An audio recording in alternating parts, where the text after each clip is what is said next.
Taste the Daily. நாடாளுமன்ற பொதுத் தேர்தல் முடிவுகள் குறித்து வரும் 5ஆம் தேதி நடைபெற இருந்த அதிமுக ஆலோசனை கூட்டம் ஒத்திவைக்கப்பட்டுள்ளதாக அதிமுக தலைமைக் கழகம் அறிவித்துள்ளது. இது குறித்து அதிமுக தலைமைக் கழகம் வெளியிட்டுள்ள அறிக்கையில், நாடாளுமன்ற பொதுத் தேர்தல் முடிவுகள் குறித்து நாடாளுமன்ற தொகுதி வாரியாக கழக நிர்வாகிகள் உடனான கலந்தாலோசனை கூட்டங்கள் கடந்த ஜூலை 10ஆம் தேதி தொடங்கப்பட்டு தற்போது வரை 38 நாடாளுமன்ற தொகுதிகளுக்கான ஆலோசனை கூட்டங்கள் நடந்து முடிந்துள்ளதாக கூறப்பட்டுள்ளது.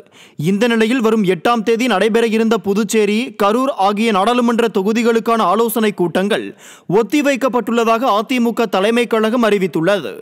மேலும் ஒத்திவைக்கப்பட்ட இந்த கூட்டம் நடைபெறும் தேதி பின்னர் அறிவிக்கப்படும் என்றும் அறிக்கையில் கூறப்பட்டுள்ளது.